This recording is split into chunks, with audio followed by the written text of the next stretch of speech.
Mbak Jatu, Assalamualaikum Mbak Jatu.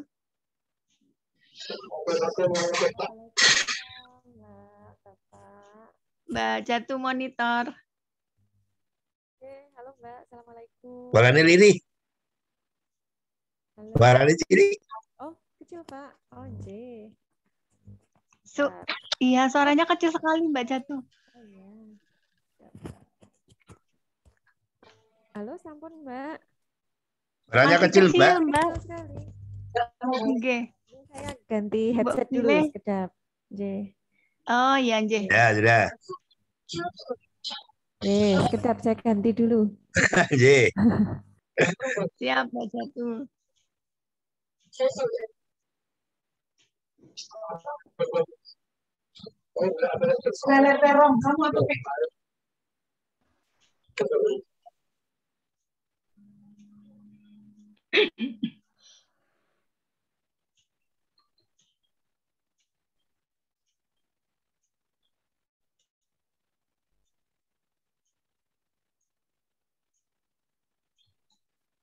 Assalamualaikum Mama Ria. Waalaikumsalam warahmatullahi wabarakatuh. Sehat Mama Ria? Alhamdulillah sehat.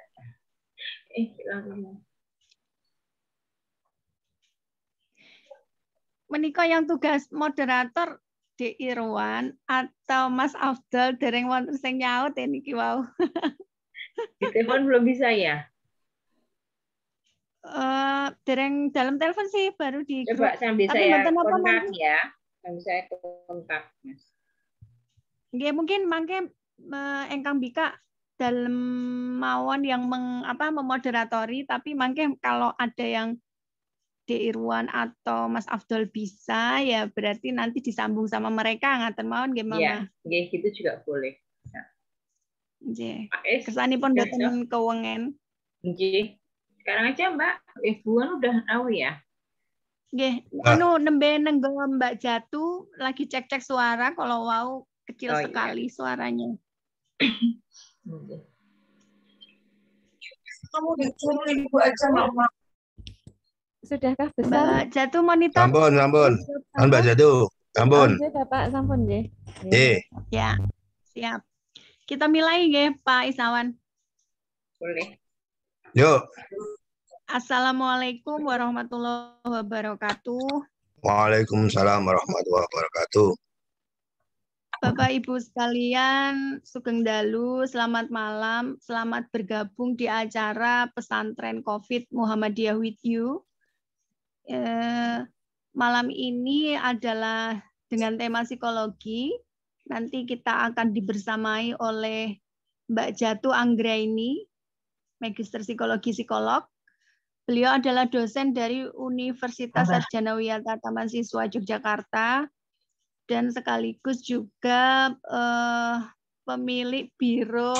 Aduh, saya kok lupa. Sebentar, saya lihat kerpean dulu.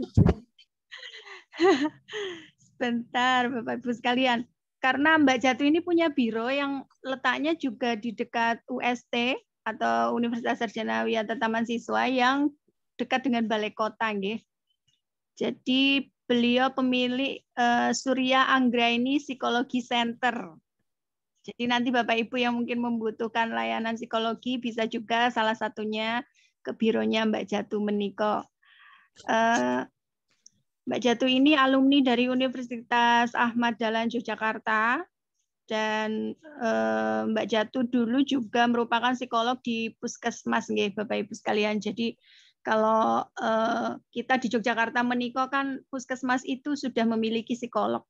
Nah, Mbak Jatu ini sangat mumpuni karena pengalamannya banyak juga sebelum menjadi dosen di UST tersebut. Beliau adalah seorang psikolog di Puskesmas.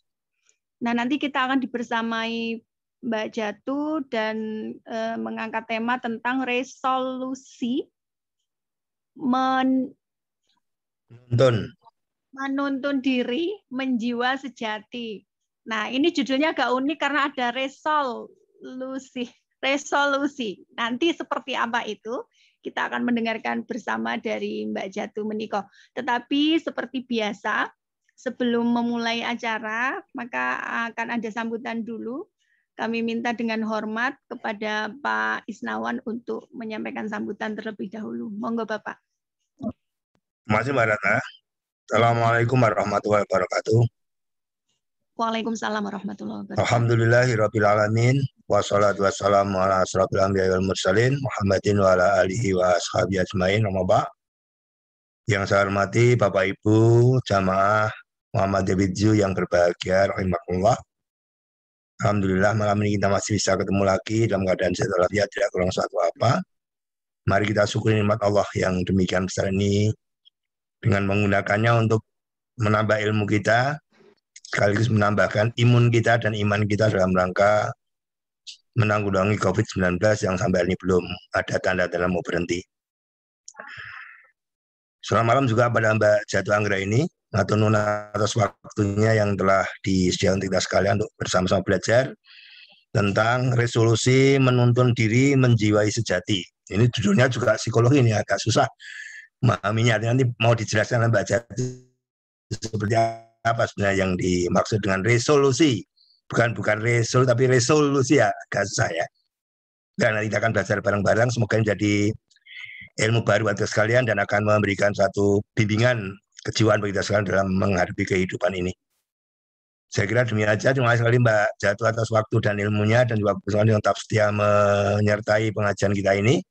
Semoga kita tetap dibimbing Allah, selalu sehat dan selalu mampu untuk meningkatkan iman dan imun kita untuk menanggulangi COVID-19 yang masih ada di depan kita. Saya kira demikian yang bisa sampaikan. Terima kasih. Nasunallah wa tungkarib. Wabasil mu'minin. Assalamualaikum warahmatullahi wabarakatuh. Waalaikumsalam warahmatullahi wabarakatuh. Matur nuwun Pak Isnawan yang sudah memberikan sambutan. Jadi Bapak Ibu sekalian, mohon untuk Bapak Ibu yang menyimak, jika nanti ingin memberikan pertanyaan ketika kita dalam sesi materi, monggo pertanyaan bisa sembari dituliskan di kolom chat. Atau nanti jika ingin bertanya langsung, bisa raise hand dulu dan kita menunggu narasumber selesai memberikan materi terlebih dahulu.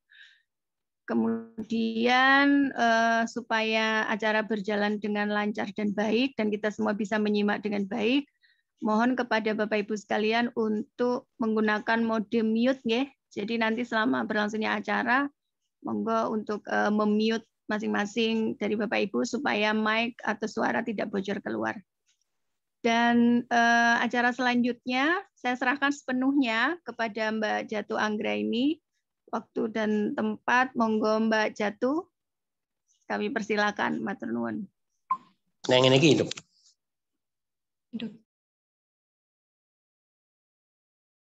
Unmute dulu Mbak Jatu, unmute. Masih di mute. Terima kasih Pak Isnawan dan Mbak Yunita serta Bapak Ibu sekalian yang ada di forum ini. Assalamualaikum warahmatullahi wabarakatuh. Waalaikumsalam warahmatullahi wabarakatuh. Senang sekali rasanya bisa berada di tengah-tengah Bapak Ibu sekalian, meskipun masih di suasana pandemi ini, tidak mengurangi semangat kita tentu saja untuk selalu berbagi ilmu dan berbagi kebahagiaan, apapun suasananya. Nah, mohon izin dulu saya untuk share screen dan mungkin saya juga mematikan video dulu karena di sini sinyalnya kok agak-agak susah juga ini, meskipun saya di Kusumanegara tapi kok agak sinyalnya entahlah ini karena dipakai banyak orang sepertinya. Ya, Mbak Jatu, nggak apa-apa, monggo.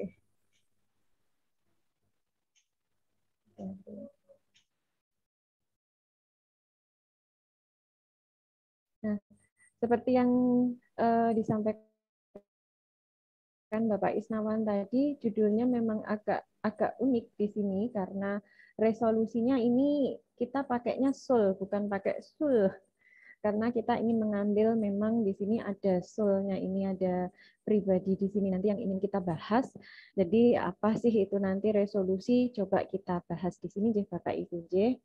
Nah, kalau kita lihat resolusi sendiri, resolusi yang asli ya, yang tulisannya pakai solusi. Ini kalau dari pengertian KBBI, menurut KBBI ini adalah putusan atau kebulatan pendapat berupa permintaan atau tuntutan yang ditetapkan oleh rapat atau dalam hal ini bisa musyawarah, sidang, atau pernyataan tertulis yang biasanya berisi tuntutan tentang suatu hal. Nah, di sini bisa kita ambil sebuah pemahaman bahwa di sini ada harapan yang sungguh-sungguh. Ada sebuah kebulatan tekad ini artinya mengandung arti bahwa ada harapan yang diharapkan oleh semua orang yang ada di forum tersebut. Entah itu dari musyawarah atau apapun, di sini ada harapan yang dicari. Nah, harapan yang sungguh-sungguh dari siapa? Dari pribadi seseorang tentu saja. Nah, ini coba kita lihat dari pribadinya. Nah, ini yang kita hubungkan dengan soul-nya. Nah, kalau kita tarik lagi ke pribadinya, ini yang akan kita yang menarik dari sini, soul dari pribadi ini, resolnya, soul pribadi ini, ternyata dari resolusi tadi saja sudah mengandung arti sebuah kepribadian, sebuah pribadi. Nah, kepribadian itu apa sih Bapak Ibu? Ini belum saya selesai. Kepribadian ini sendiri merupakan, kalau kita mau maknai secara umum, kepribadian ini adalah segala sesuatu yang dilakukan oleh seseorang atau segala keseluruhan reaksi seseorang ketika dia berinteraksi dengan orang lain. Ketika kita sedang berhubungan dengan orang lain, sedang bertingkah laku apapun, ya itulah namanya kepribadian yang terlihat oleh orang lain. Kalau dimaknai secara khusus, ya yang membedakan kita dengan orang lain, ciri-ciri yang menonjol dari diri seseorang, yang membedakan satu orang dengan orang lain, itulah yang namanya kepribadian. Terus kepribadian itu berjangka lama. Artinya apa? Kepribadian yang dipakai untuk menggambarkan sifat seseorang itu awet, nggak mudah berubah sepanjang hayat. Kalau terjadi perubahan, biasanya sifatnya bertahap. Jadi ada sih teori yang mengatakan kepribadian itu dinamis, bisa berubah. Tapi ada beberapa bagian dari kepribadian itu yang sifatnya permanen atau sifatnya stabil. Yaitu nanti ada yang namanya ciri atau karakter atau sifat yang kalau orang Jawa menyebutnya gawan bayi gitu ya. Nah, ini tapi kebanyakan dari sini dia berjangka lama. Nah, kemudian kepribadian itu sifatnya kesatuan. Jadi kalau kita mau melihat kepribadian seseorang itu nggak hanya dilihat dari satu sisi saja, tapi melihat keseluruhannya, perilaku keseluruhan. Nggak bisa hanya dilihat dari, oh dia senyumnya tok. Dia karena sukanya nggak pernah senyum, maka kita melihat seseorang itu apa kepribadiannya pemarah. Nggak bisa hanya dilihat dari senyumnya, tapi dari keseluruhan perilakunya. Ya senyumnya, ya kalau dia ngomong, ya kalau dia bertingkah laku secara penuh. Satu kesatuan. Nah, inilah yang dimaksud kepribadian. Nah, kemudian makna resolusi itu sendiri, yang pertama adalah ketetapan diri untuk berubah. Artinya apa? Resolusi adalah keinginan seseorang untuk mau melanjutkan sesuatu atau praktek yang baik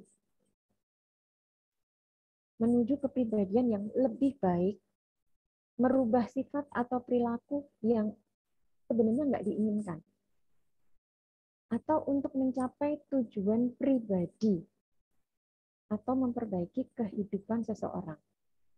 Resolusi adalah ketetapan diri untuk berubah. Ya tentu saja berubah ke arah yang lebih baik. Ke arah yang lebih baik itu ya dibarengi dengan praktek lebih baik, merubah sifat atau perilaku yang tadinya tidak diinginkan, mencapai tujuan pribadi. Orang pasti punya tujuan, itu tujuan yang baik.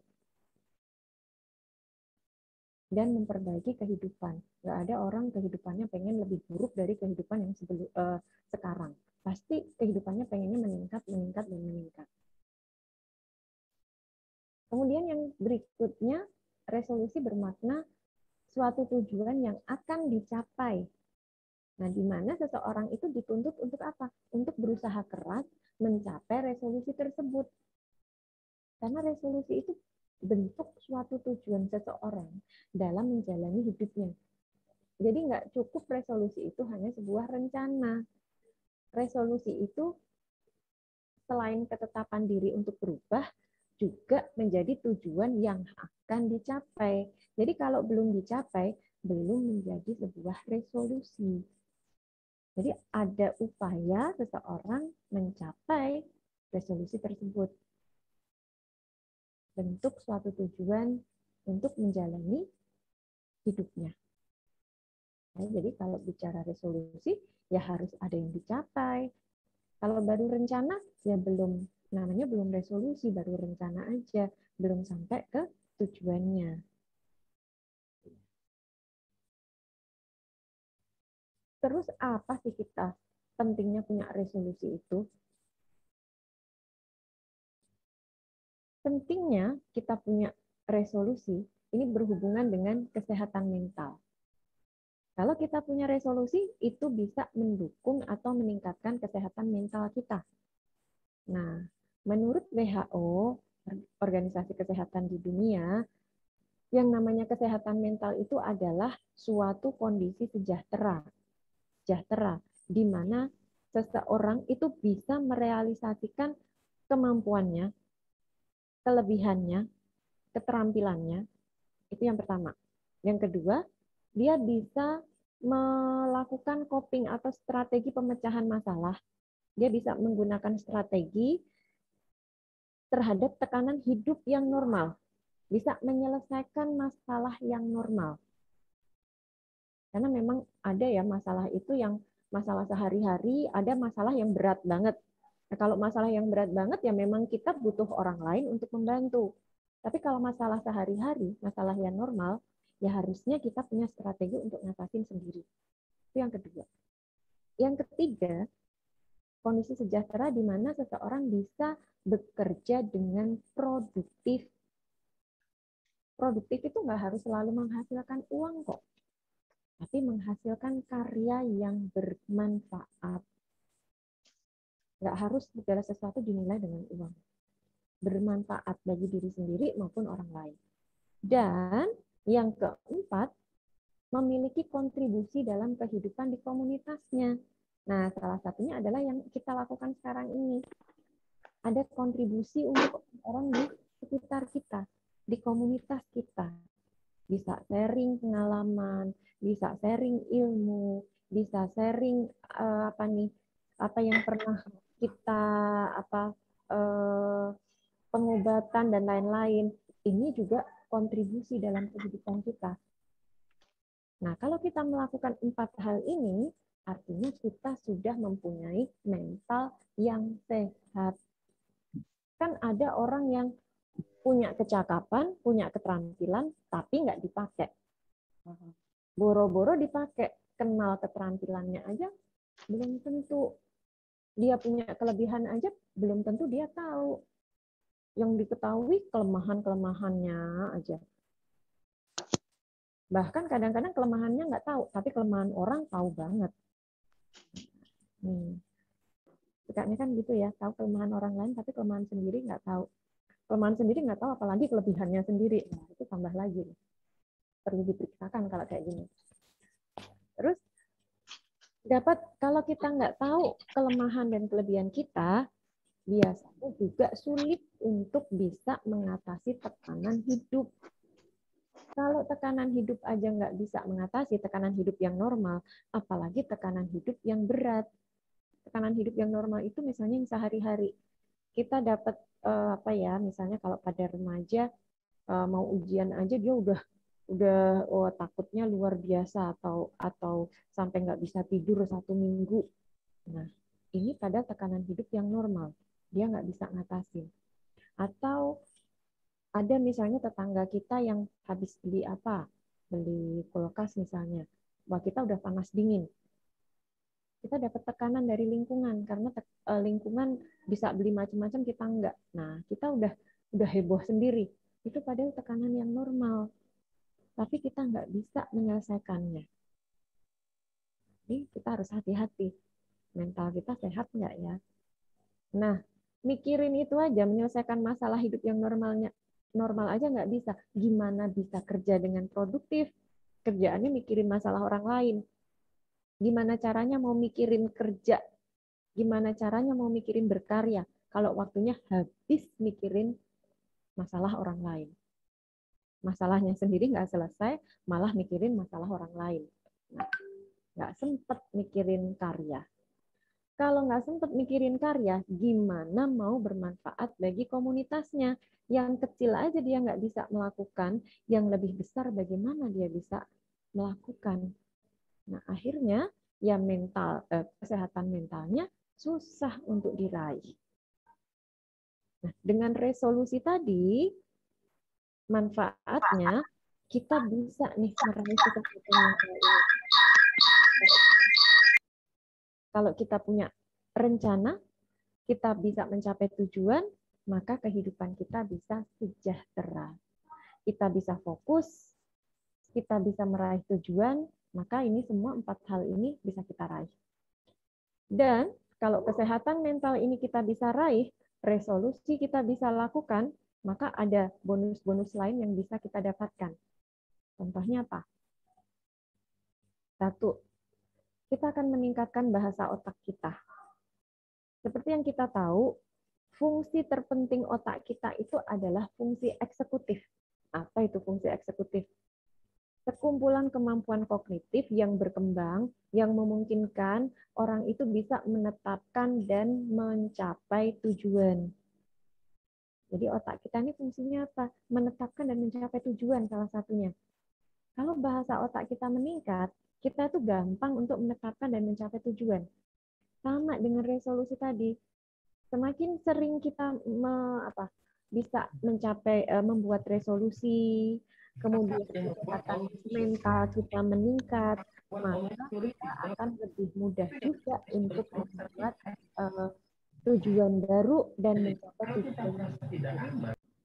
Jadi semakin sering kita akan membuat resolusi-resolusi yang baru lagi.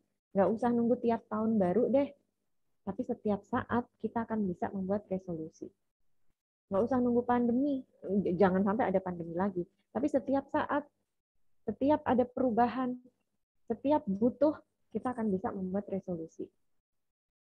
Itu karena kesehatan mental kita bagus, sehingga bahasa otak kita juga bisa meningkat.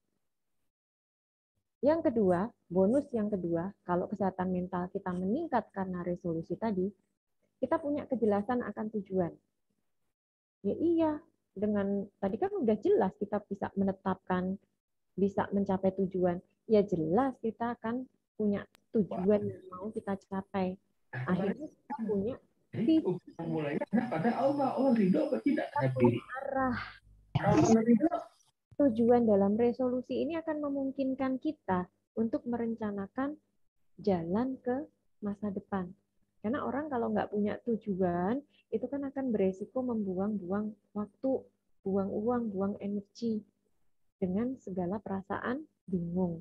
Contohnya aja kalau kita pengen hari ini pengen jalan-jalan deh, tapi nggak tahu mau kemana. Udah naik motor aja keliling kota, nggak ada tujuannya. Udah ngabisin bensin, nanti lewat tempat-tempat yang kita sebenarnya nggak perlu ke sana, mampir, beli apa, jajan, berhenti lagi, jajan lagi, keluar uang. Nggak ada tujuannya, mau sampai mana ya, jalan terus. Akhirnya uangnya habis buat apa? Buat jajan, buat beli bensin, capek, nggak ada tujuannya mau sampai mana. Akhirnya pulangnya malam, yang didapat cuma capek dan uangnya habis, energinya habis. Ini kalau kita nggak punya tujuan. Tapi dengan adanya kesehatan mental, oleh karena diawali dengan resolusi tadi, kita akan jelas tujuannya. Yang berikutnya, membuat kita merasa lebih baik. Nah, salah satu reaksi emosional paling dasar manusia itu adalah kebahagiaan melalui pengejaran. Siapa dulu kalau yang ngejar sesuatu itu rasanya seneng. lagi ngejar-ngejar sesuatu, ngejar apa? Ngejar diskon kalau ibu-ibu. Ngejar-ngejarnya itu membuat bahagia. Nggak peduli dapat atau enggak, pokoknya kalau ngejar, kalau lagi pengen-pengennya, wah nanti mau dapat diskon di sana ada, itu rasanya seneng banget tuh. Rasanya seneng. Nggak tahu nanti itu akan hasilnya seperti apa. Ngejar apalagi dulu ngejar pasangan atau apa. Nah, sensasi ngejarnya itu terlibat aktifnya mengejar tujuan itu bisa mengaktifkan pusat kesenangan di otak. Terlepas dari hasilnya loh ya. Terlepas dari hasilnya. Tapi waktu kita mengejar itu ada sensasi kebahagiaan yang itu membuat kita merasa lebih baik. Sama dengan ketika kita mengejar tujuan dalam resolusi ini. Dengan adanya tujuan di resolusi ini, mengejar tujuannya inilah yang membuat kita merasa lebih bahagia. Entah nanti tujuannya tercapai atau enggak. Kalau tercapai, ya pasti akan lebih bahagia lagi. Tapi mengejarnya saja sudah membuat kita merasa bahagia, merasa lebih baik. Apalagi kalau dapat. Itu perkara beda. Yang keempat, bonus yang keempat adalah adanya kemajuan dalam hidup. Dalam setiap aspek hidup manusia itu kan seseorang mencapai kemajuan melalui apa? Penetapan tujuan. Ya, dengan resolusi ini, tujuannya apa? Ya mendorong kemajuan dalam semua bidang. Nah, kemajuan di semua bidang ini terjadi kalau seseorang itu menetapkan, mengejar, dan mencapai tujuannya. Kalau nggak direncanakan, nggak ditetapkan, nggak dikejar, nggak dicapai, ya kita hanya stagnan di situ-situ aja. Udah terima, ya kehidupannya udah gini aja, udah cukup. Ya nggak perlu rencana deh. Capek ngejar-ngejar itu. Daripada ngejar nanti juga nggak tahu dapet apa enggak, udah gini-gini aja udah enak kok. Nah, akhirnya ya hidup kita hanya di situ-situ aja. Tapi kalau tadi ada rencana, besok mau ini, 5 tahun ke depan mau gini, seminggu lagi mau seperti ini. Nah, kita ada semangat nih. Apa yang akan kita lakukan selama seminggu? Apa yang mau kita kejar? Sensasinya seperti apa? Apa yang akan kita dapat?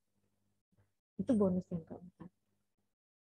Dan yang kelima, akan membuat kita tetap terkoneksi dengan orang lain. Nah, ini juga sesuatu yang membahagiakan nih. Resolusi membuat orang itu tetap terhubung. Ya, karena sasarannya adalah kita membangun membuka blok fondasi dengan komunitas. Komunitas itu macam-macam ya, mulai dari yang terkecil, keluarga, kemudian nanti lingkungan RT, RW, desa, dan macam-macam.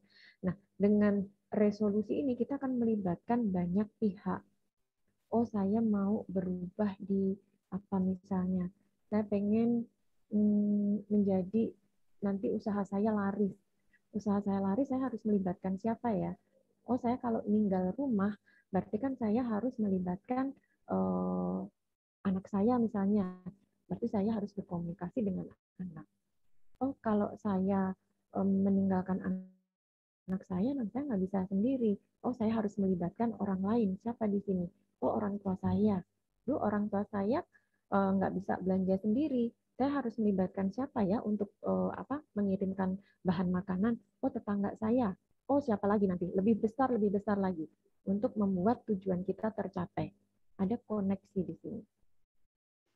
Nah, sehingga dengan resolusi itu akan membuat kita terhubung dengan banyak orang. Sehingga tujuan kita bisa lebih cepat tercapai. Jadi persaudaraan kita ini akan berkembang luas sampai kemana-mana. Apalagi kalau tujuan kita itu besar gitu ya, melibatkan lebih banyak orang lagi.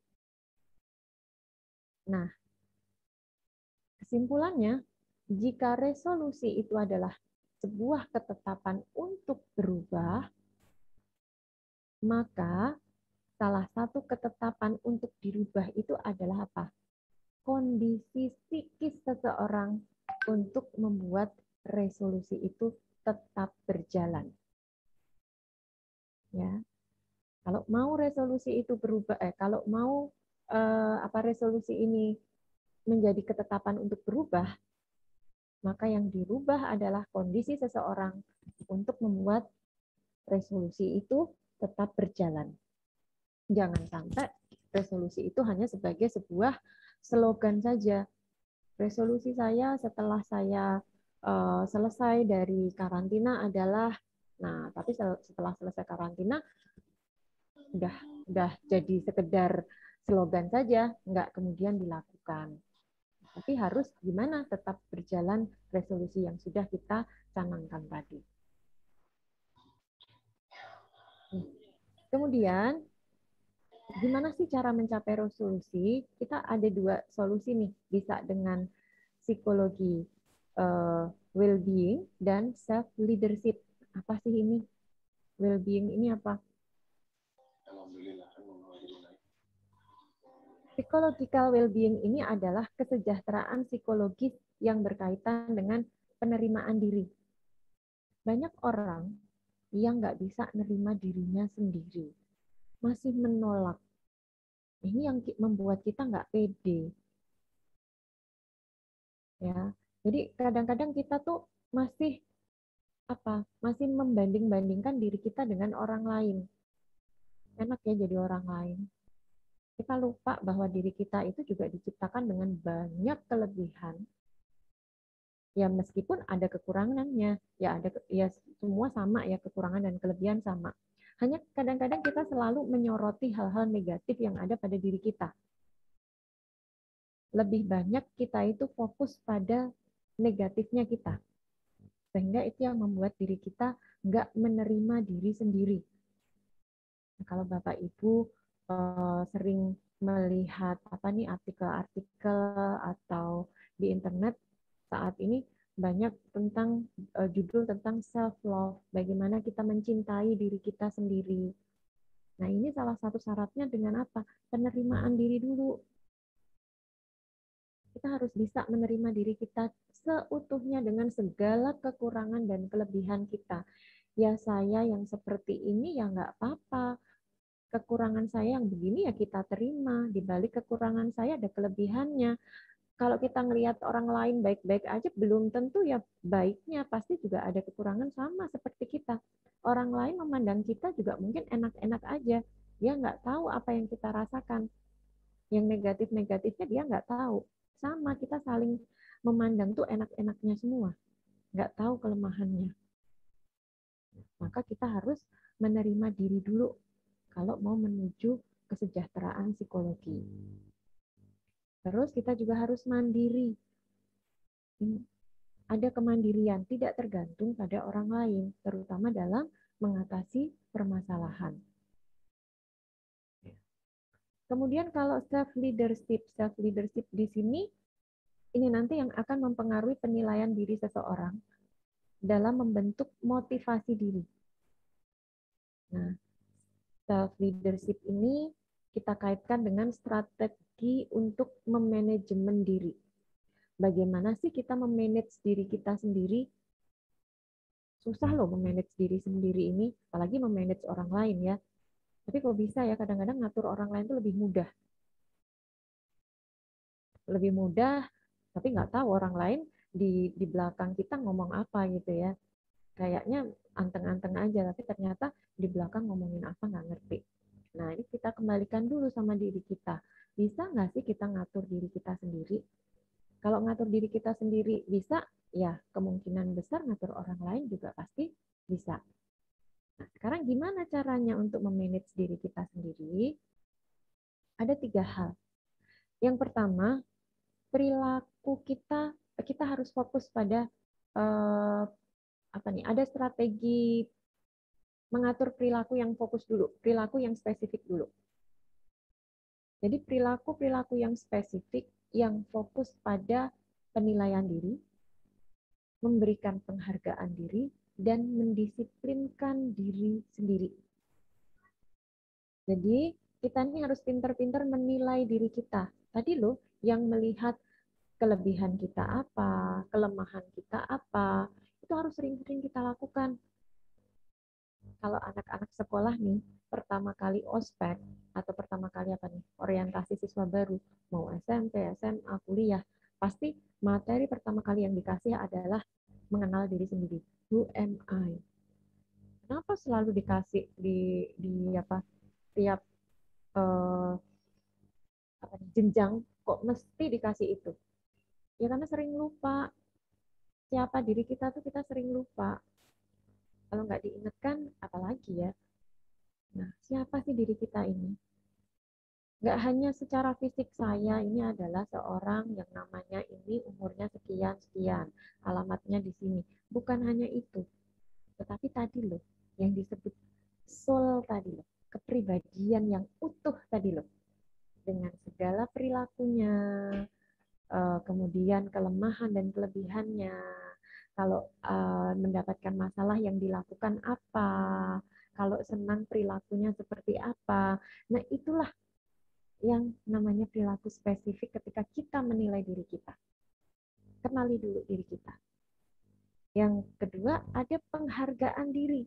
Ketika kita mau mengenali diri kita secara spesifik, berikan penghargaan diri. Ada self-reward.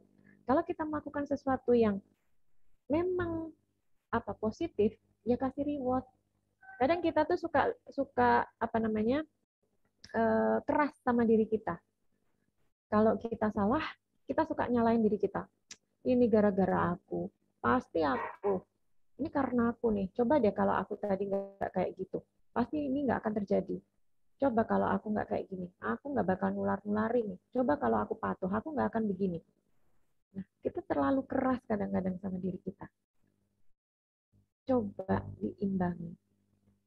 Kalau aku nanti sehat, aku akan memberikan hadiah pada diriku berupa apa? Aku akan nonton drakor selama 1 hari penuh. Aku akan apalah yang membuat kita senang. Nah, jadi imbangi, jangan selalu memberikan punishment pada diri kita sendiri. Jangan terlalu keras, tapi juga berikan reward supaya diri kita senang. Kenapa kita bisa menyenangkan orang lain, tapi diri kita sendiri nggak pernah senang? Kemudian kita juga harus mendisiplinkan diri. Harus mendisiplinkan diri. Jadi kalau kita memang punya aturan untuk diri kita, ya konsisten dengan aturannya. Kalau punya jadwal untuk diri kita, ya disiplin dengan jadwal itu. Nah, strategi yang kedua adalah strategi imbalan alami. Di sini kita ada persepsi positif dan pengalaman-pengalaman yang dihubungkan dengan tugas-tugas yang harus diselesaikan. Termasuk di dalamnya adalah komitmen, kepercayaan terhadap suatu hal, dan kesenangan dalam mengerjakan suatu pekerjaan, karena nilai-nilai dalam pekerjaan tersebut.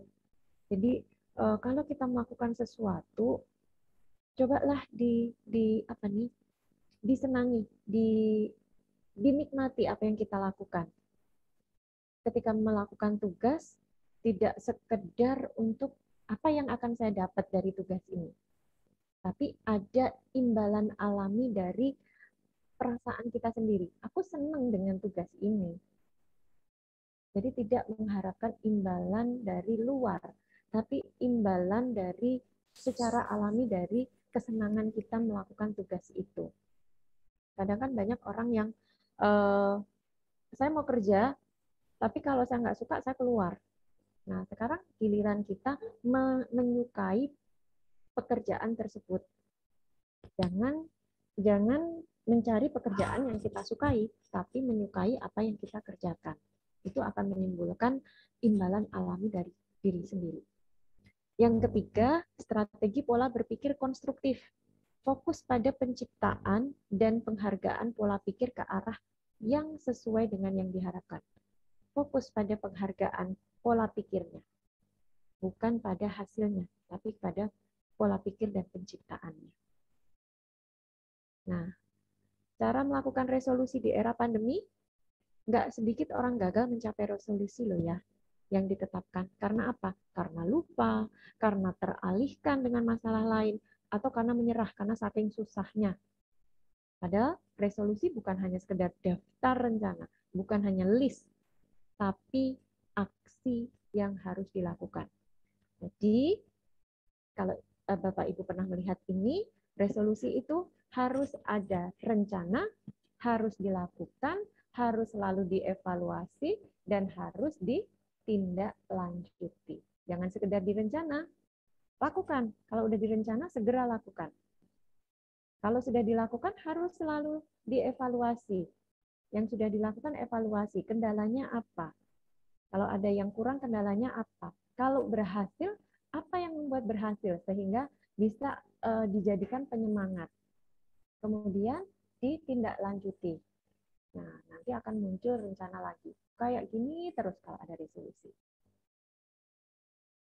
Dan ketika melakukan resolusi, ingat rumus ini SMART, harus spesifik, harus detail, harus rinci, apa saja yang ingin diraih, kalau perlu ditulis, harus terukur, ada targetnya, kemudian harus achievable, tujuannya, apa tujuannya, kemudian apa hadiahnya nanti, siapa saja yang mendukung, kemudian harus relevan, sesuaikan dengan kemampuan kita, jangan yang nggak mungkin.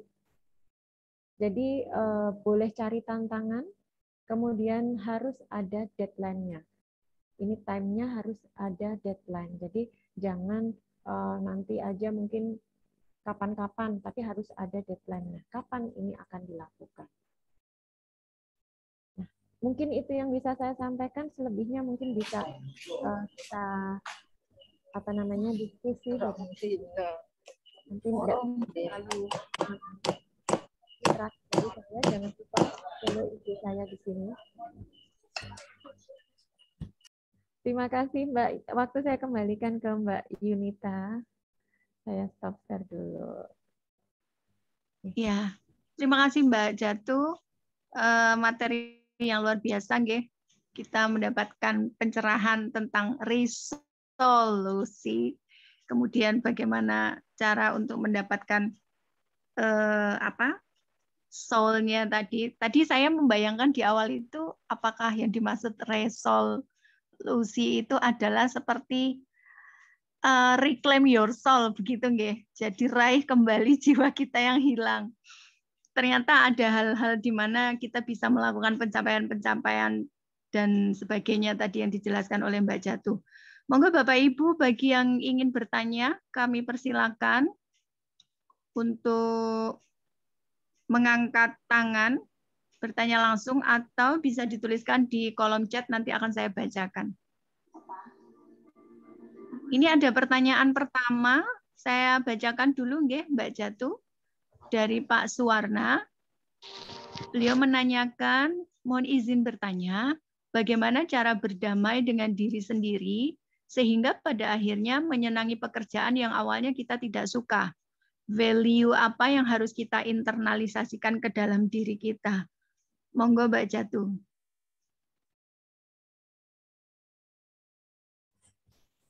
Baik, oke. Terima kasih Bapak. Jadi bagaimana kita berdamai dengan diri sendiri supaya kita bisa menyenangi apa yang menjadi tugas kita atau pekerjaan kita. Ya tentu ini bukan hal yang mudah ya. Di awal kita harus berhadapan dengan sesuatu yang tidak kita sukai. Nah kembali lagi Bapak, kita harus mengenali diri kita sendiri dulu dengan segala kelemahan dan kelebihan kita.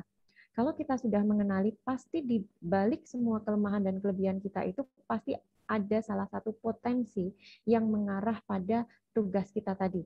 Terkadang kita ini tidak menyenangi itu karena kita sudah ada rasa cemas atau ada rasa takut karena kita merasa bahwa kita tidak mampu atau kita kurang mampu dengan tugas tersebut. Nah, ini yang harus kita kikis dari diri kita dengan kembali lagi melihat apa sih yang kita punya dari diri kita. Lihat kemampuan kita. Oh ternyata ada kok saya meskipun nggak banyak, tapi ada yang mendekati tugas tersebut. Sehingga kita cukup percaya diri dengan diri kita. Nah kemudian setelah kita melihat ada potensi tersebut, segera lakukan apa yang bisa saya lakukan dengan potensi tersebut. Kalau kita nggak bisa sendiri, cari dukungan. Ada hal-hal yang memang kita nggak bisa hadapi sendiri. Oke, kita cari dukungan. Kemudian, apa yang bisa kita lakukan yang lain selain cari dukungan?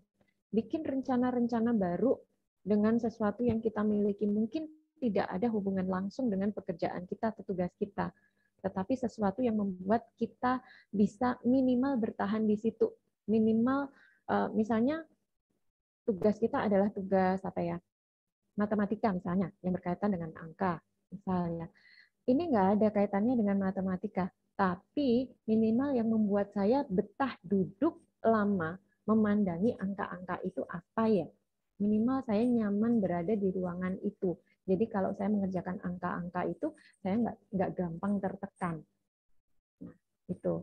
Jadi itu yang bisa dilakukan, bisa mengenali dulu potensi dan kelemahan kita, mencari bantuan atau mencari dukungan, kemudian membuat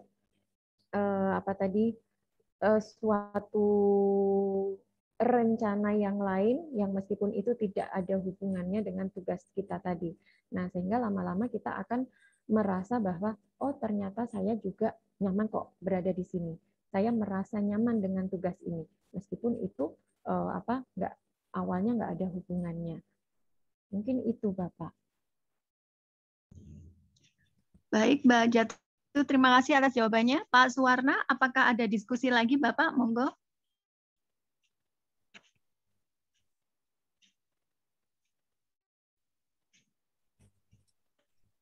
Monggo, Pak Suwarna, kami persilakan untuk menanggapi apakah jawabannya cukup ataukah masih ada diskusi lagi, Bapak? Baik, saya mohon maaf ya, nggak menampilkan video. Iya, Bapak. Iya, Pak. Buatan apa? Kalau permasalahannya itu justru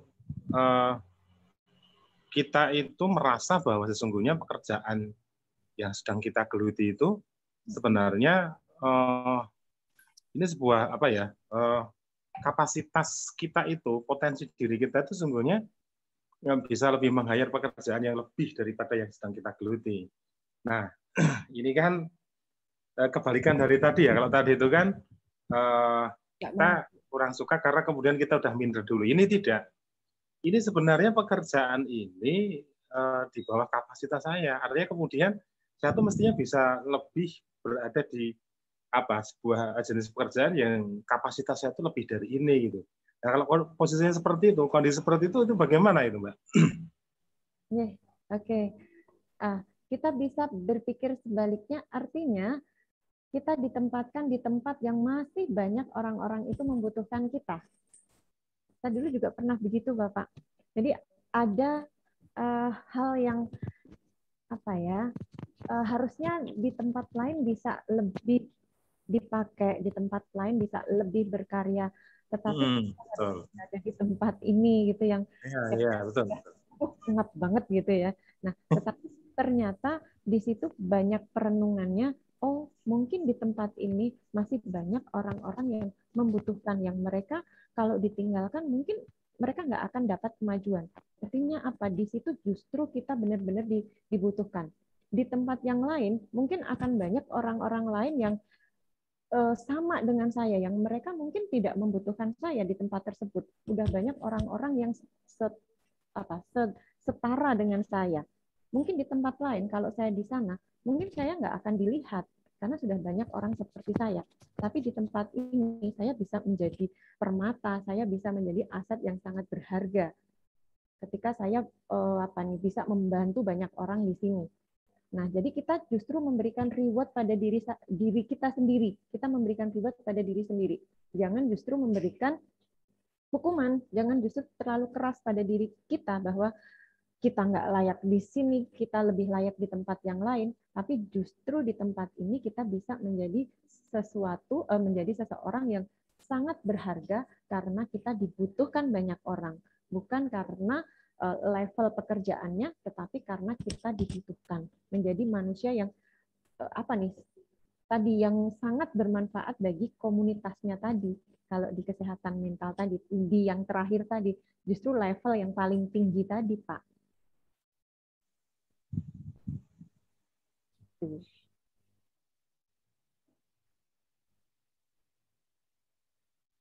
Baik, Pak Suwarna, kados pundi? Jadi Apakah masih ada pertanyaan? J? intinya selalu berhusnudzon dengan situasi dan kondisi dan cerdas dalam mengambil hikmah gitu ya. Barangkali begitu. Bapak, betul, betul. Balik-baliknya ke situ ya Pak ya. Ternyata ilmu psikologi itu sejalan dengan ilmu agama ya Pak ya. Iya. Betul ya. Matur suwun. Nggih, Bapak. Ya, baik. Terima kasih Mbak Jatuh sudah merespon dan atas jawabannya, dan terima kasih juga pertanyaannya Pak Suwarna. Kemudian ini ada pertanyaan, ada yang raise hand, hendak bertanya. Monggo Pak Andi Lutfi, kami persilakan. Ya, Assalamualaikum warahmatullahi wabarakatuh. Waalaikumsalam warahmatullahi wabarakatuh. Ya, mohon maaf Ibu, kedengaran suara saya ya? Terdengar jelas Pak, monggo. Alhamdulillah. Ya, saya mohon izin ini tidak buka kamera Ibu. Ya, kebetulan juga baru sembuh dari COVID ini. Baru selesai isoman. Ya. Baik Ibu, ini saya hanya karena kebetulan malam ini ada beberapa Zoom, jadi pada jam yang sama, jadi saya tadi bolak-balik ini dari satu Zoom ke satu Zoom, jadi saya tidak terlalu bisa mengikuti secara konsentrasi tadi ini Bu. Jadi saya mohon izin, saya mau bertanya, tapi kalau seandainya pertanyaan saya ini sudah ada jawabannya tadi atau sudah dijelaskan oleh Ibu, berarti tadi saya sedang ke tempat Zoom yang lain. Jadi tidak perlu dijawab Ibu, nanti tidak enak sama teman-teman yang lain. Saya hanya ingin tahu Ibu, ini menjiwa ini kira-kira maksudnya atau pengertiannya seperti apa itu, Bu? Kan ini judulnya resolusi menuntun diri, menjiwa sejati. Nah, ini kata benda jiwa, ya katakanlah begitu, kata benda ditambah dengan menjadi kata kerja ya. Jadi kira-kira mohon izin Bu, apakah ini sudah dijelaskan tadi atau belum? Kalau sudah ya nggak usah dijawab Ibu, nggak apa-apa. Nggak enak sama teman-teman yang lain. Ya Bu, terima kasih. Baik, terima kasih Pak pertanyaannya Pak Andi. Kalaupun tadi sebetulnya sudah dijelaskan, tidak apa-apa untuk disampaikan kembali, karena artinya kan semakin sesuatu itu ditanam maka akan semakin kita lebih mengingat, begitu kira-kira Pak. Jadi tidak apa-apa insya Allah. Ya alhamdulillah. Ya. Monggo Mbak Jatuh untuk direspon atau dijawab. Kami persilakan.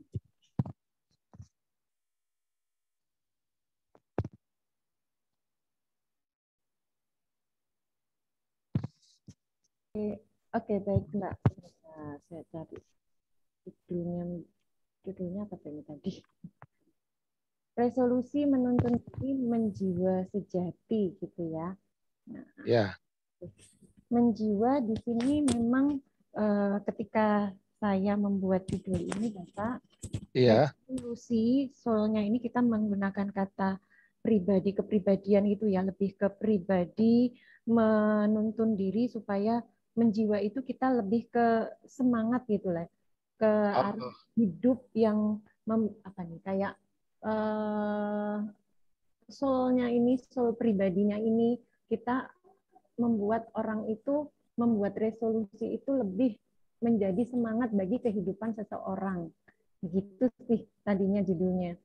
Oh, oke. Ya Bu, berarti menjiwai atau menjiwa aja ya tanpa menjiwa saja, tanpa menjiwai ya. Ya menjiwa aja ya. Iya, menjiwa. Jadi lebih semangat, dan semangatnya itu tidak hanya semangat di awal, karena selama ini orang membuat resolusi itu kan lebih ke awal tahun gitu ya, dibuat di awal tahun saja, tetapi setelah itu lupa, nggak dilakukan, nggak ditindaklanjuti. Nah, ini harapannya dengan menjiwa sejati itu, ya semangatnya itu akan terus-menerus ada Oke. sampai pada tujuan akhir gitu. Oh iya iya ya. Iya. Saya sudah agak bisa menangkap Ibu ya. Kita cari judul yang unik memang, Pak. Iya. Karena jiwa ya ini kan jiwa itu bisa banyak makna ya Bu ya kan. Kalau di kita kan juga bisa berarti nafs. Nafs, jiwa itu nafs. Ya kalau di bahasa Inggris katanya soul, atau di di bahasa kita yang dulu namanya atma. Betul. Ya macam-macam. Tapi jiwa itu ada juga yang bilang ruh kan. Ya. Jadi di sini maksudnya semangat Bu ya, menjiwa. Ya, hidup semangat gitu, di menjiwanya. Iya. Memberikan menghidupkan semangat ya gitu ya. Menjiwa, masuk ke dalam nafs, ke dalam jiwa. Ya, baik Bu ya. Ya, oke. Ini memang menggunakan bahasa yang ini ya, Ibu ya. Luar biasa ini. Penemuan kata-katanya. Resolusi ya. Itu terima kasih Bu, terima kasih ya. Saya, Pak. Ya, alhamdulillah. Nah, itu nanti bisa jadi buzzword mudah-mudahan. Bisa jadi bisa di buzzword itu ya. Ya, mudah-mudahan bisa populer gitu loh kata-kata Ibu ini. Alhamdulillah. Matur nuwun Bapak. Baik, apakah masih ada diskusi lagi Pak Andi? Mungkin ya, sudah Bu. Terima kasih sekali. Oh, alhamdulillah. Ya. Jasakillah sama-sama khairan. Pak Andi. Iya, Pak Andi ada di mana atau berasal dari mana Bapak kalau boleh tahu? Saya dari Batam. Jadi tadi juga agak susah untuk ikut lebih awal karena waktu Isya di sini lebih lambat ya dari Jogja ya. Saya dari Batam, Ibu. Oh, dari Batam. Iya.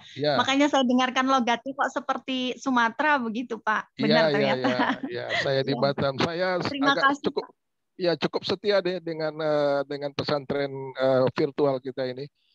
Ya, cuman kalau Jumat malam ini selalu banyak ya, sama Sabtu malam itu prime time Zoom sekarang di mana-mana. Mohon izin ya.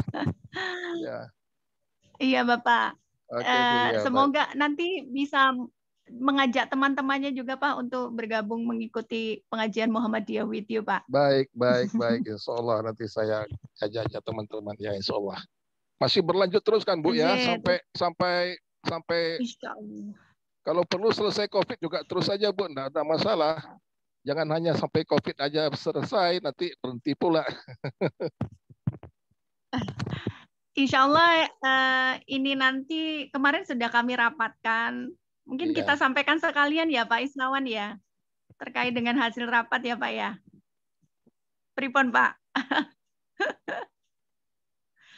Pak masih mute Pak. Besok aja. Oh besok aja. Insya Allah nanti akan kami sampaikan ini Pak Andi menyusul begitu ya. Pada saat yang tepat. Baik Bu. Pesantren tapi insya Allah post-COVID. Kita akan terus. Ya, alhamdulillah. Ya, alhamdulillah. Izin Bapak. Baik Pak Andi, terima kasih atas pertanyaannya. Saya beralih ke pertanyaan di kolom chat.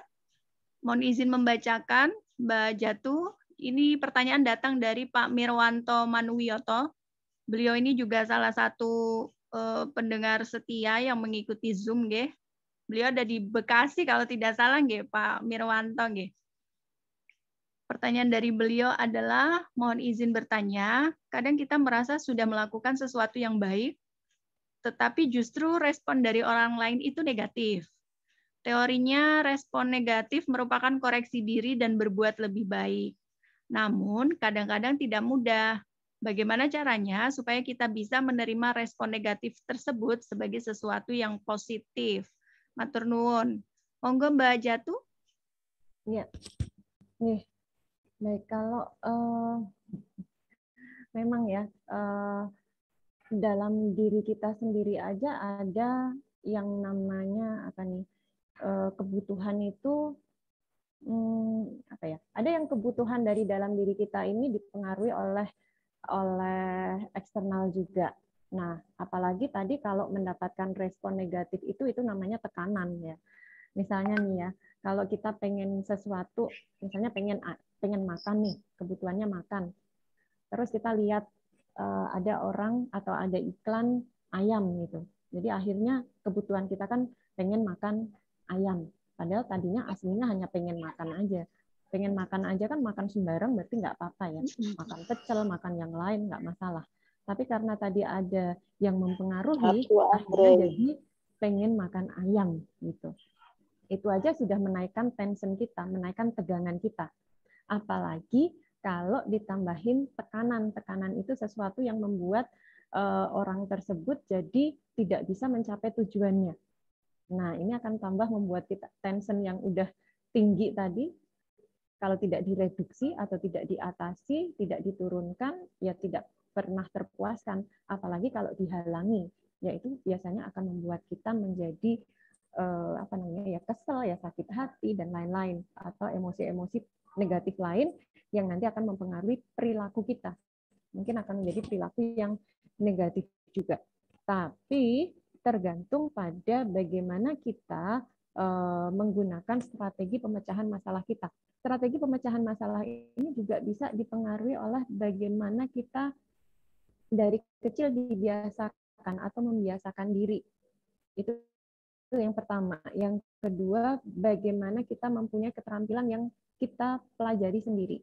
Nah, misalnya ketika kita dari kecil belajar bahwa kalau saya nggak makan ayam atau saya kemudian saya nggak boleh makan ayam, ya udah nggak apa-apa, karena kan dari kecil saya diajarin bahwa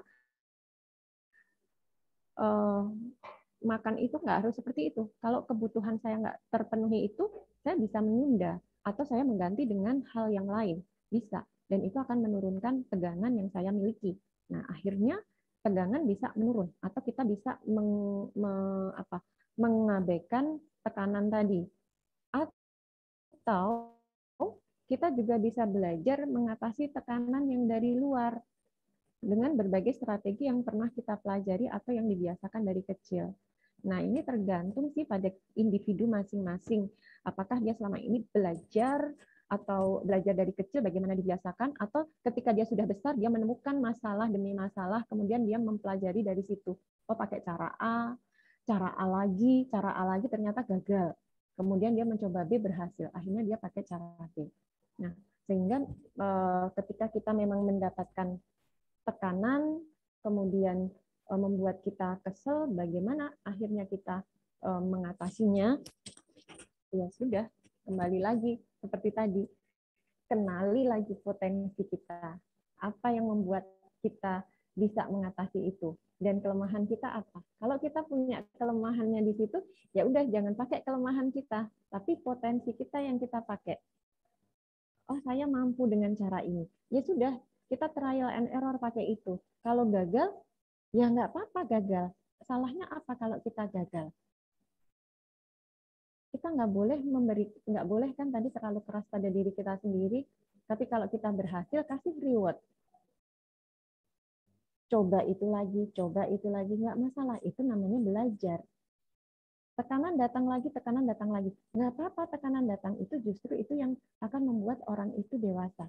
Nah, nanti kalau keburu meledak gimana? Saya kesel terus gimana? Nah, itu yang tiap hari biasanya kita lakukan untuk merilis masalah harian ya. Misalnya Bapak dalam sehari nih, ketika mau tidur lakukan kita kayak mengingat-ingat masalah selama sehari saja. Tadi ketemu siapa, kemudian perasaan yang dirasakan bagaimana. Oh, tadi saya ketemu si A, si B, saya dicuekin, saya dijutekin, oh rasanya kesel banget, sebel banget, sedih banget. Bayangin lagi rasa itu. Kalau sudah dibayangin, apa yang dilakukan? Hadirkan rasanya. Oh, rasa keselnya itu kayak gini. Oh, rasa sedihnya kayak gini. Hadirkan lagi. Kalau sudah dihadirkan, ada 3 hal yang harus diucapkan. Saya berterima kasih, saya meminta maaf terhadap semua orang dan semua peristiwa yang saya temui selama 1 hari ini. Saya berterima kasih kepada semua orang dan semua peristiwa yang saya temui sepanjang hari ini, dan saya berjanji mengikhlaskan dan melepaskan semua permasalahan yang terjadi selama 1 hari ini saat ini juga. 3 kalimat itu yang kita ucapkan pada diri kita sendiri. Itu akan merilis masalah kita atau melepaskan masalah kita dalam 1 hari. Insya Allah tidur kita enak. Nah, 3 kalimat tadi bermakna apa sih? 1, minta maaf. Terkadang dalam hidup kita melakukan sesuatu nggak sadar bahwa perilaku kita nyakitin orang lain. Kita udah ngerasa semuanya benar, tapi ternyata ada aja yang nyakitin orang. Nah, kalau kita nggak ngerasa nyakitin orang, kita kan nggak minta maaf nih, karena nggak ngerasa nyakitin orang. Nah, ini yang kadang-kadang membuat kita jadi berat langkahnya ya, karena ternyata ada orang yang tersakiti. Kita karena nggak nyadar, ya udah deh, ngomong aja. Karena kita nggak tahu siapa yang kita sakiti, setidaknya kita minta maaf, mengucapkan pada diri kita sendiri ke orang lain, lewat diri kita sendiri. Sensasinya apa sih kita mengucapkan kata maaf? Sensasinya adalah lega.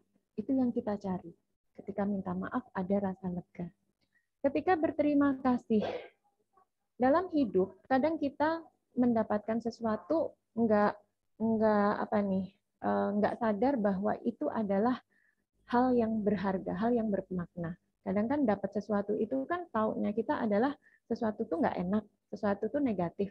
Padahal di balik hal yang nggak enak, di balik hal negatif itu pasti Allah ngasih sesuatu itu ada maknanya, ada hikmahnya. Tapi karena menurut kita itu nggak enak, maka kita ngapain berterima kasih. Nah, tapi karena itu adalah hal yang berharga yang diberikan Allah, ya kita harus mengucapkan terima kasih. Sensasinya apa? Kalau kita berterima kasih, rasa syukur. Kalau rasa syukur berarti apa yang kita rasakan? Bahagia, itu yang kita cari, rasa bahagia. Dan yang terakhir, tadi ada mengikhlaskan.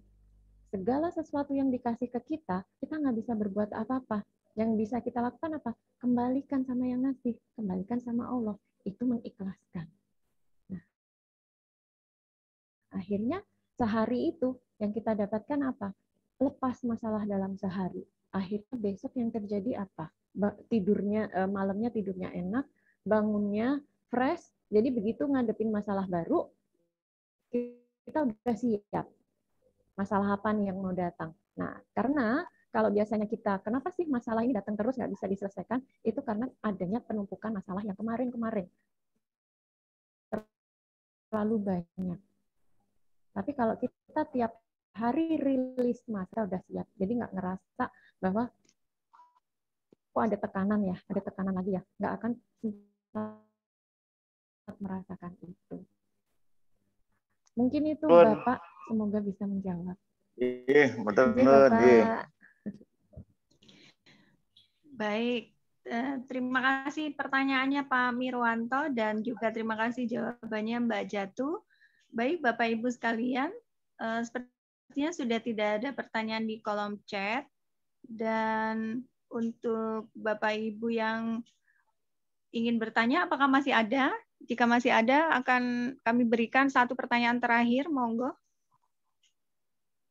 1 kesempatan untuk bertanya, jika masih ada.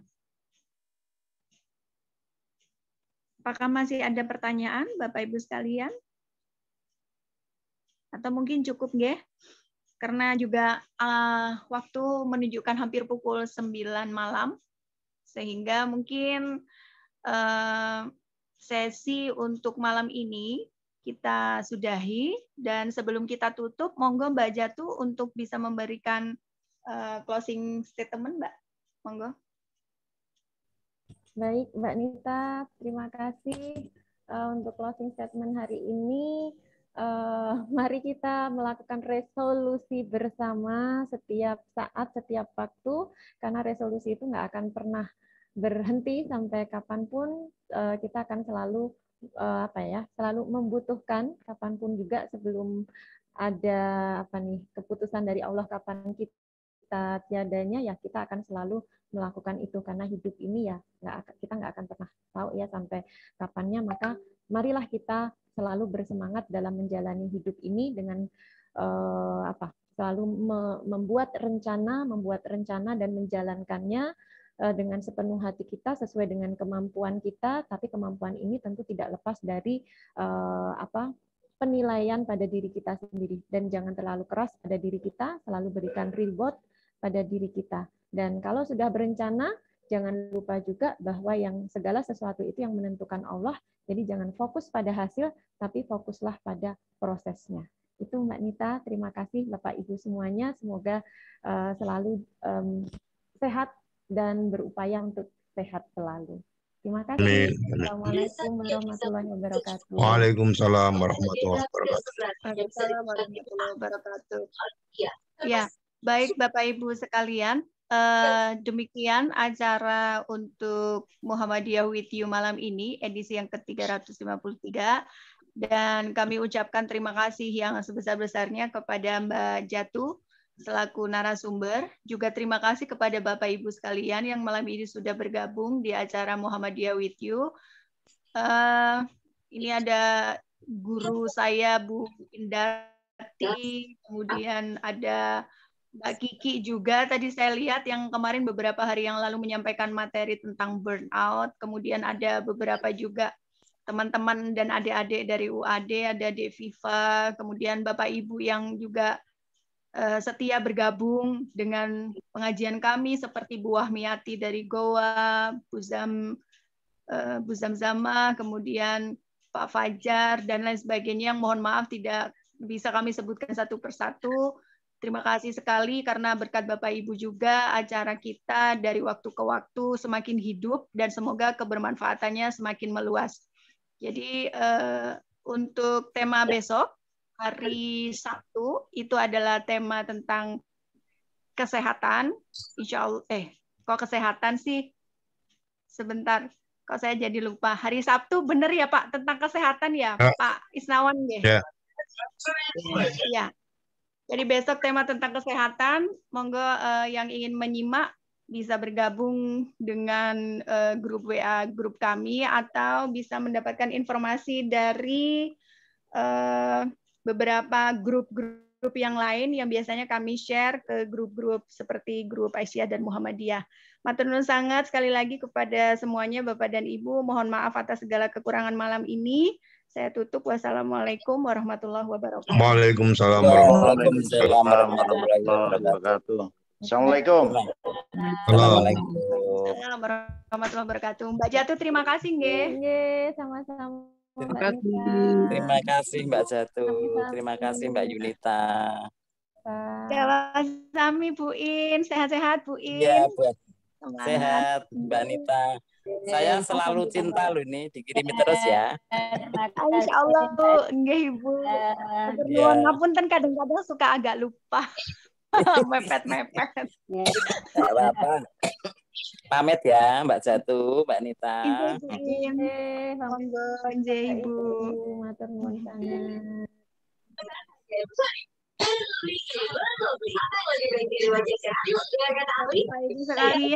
Sekalian saya izin untuk menutup nih link Zoom-nya. Monggo Mbak, monggo. Assalamualaikum warahmatullahi wabarakatuh. Waalaikumsalam.